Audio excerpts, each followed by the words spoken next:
In the original story, the Agriche family eventually meets a tragic end. In the second half of the novel, the heroine Sylvia is kidnapped by the Agriche family. During that incident, she witnesses the brutal death of her own brother. That trauma fills her with hatred and eventually destroys the Agriche family. And the one responsible for the kidnapping was Jeremy Agriche. Jeremy is one of Roxana's younger brothers. At first glance, he looks playful and harmless. But behind that smile lies the same cruelty that runs through the Agriche bloodline. Meanwhile, Roxana continues raising her poisonous butterflies. These creatures are extremely dangerous. At the moment, only one larva remains alive. If it succeeds, Roxana will gain a powerful weapon. Soon after, Jeremy comes to visit Roxana.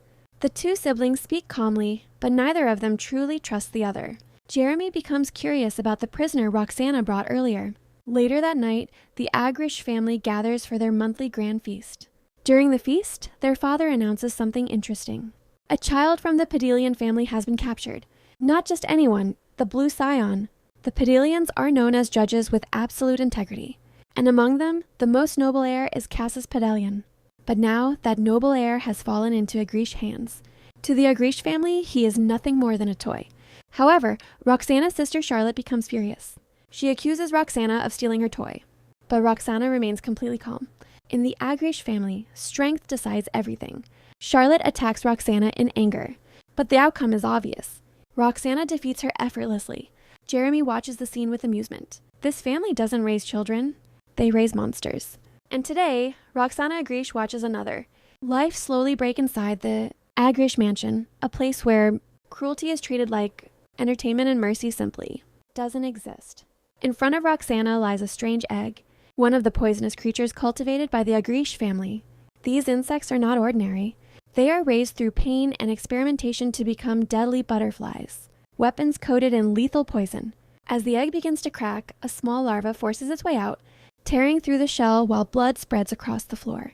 Yet Roxana doesn't flinch.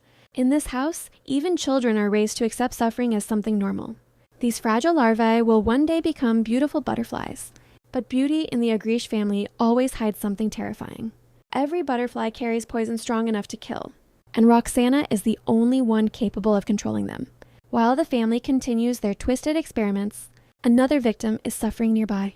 Cassus Pedelian, the heir of the powerful. Pedelian family is now nothing more than a prisoner inside this mansion.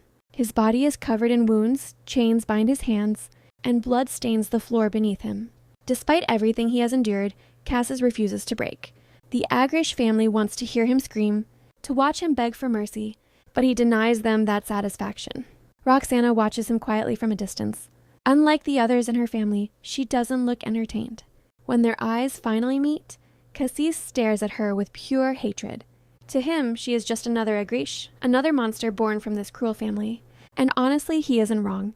In the original story, this is the place where Cassus Pedelian is supposed to die, killed by the Agriche family without mercy. But Roxana knows the future. She remembers exactly how the story is meant to end, and this time she refuses to let it happen that way. As Cassus struggles to stay conscious, Roxana slowly approaches him.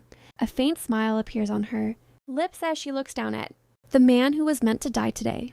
The story was supposed to end here for Cassus Pedelian, but Roxana Agriche has already decided to change the narrative. And as she watches him through the bars of his prison, one quiet thought crosses her mind. Now, how can I make you trust me?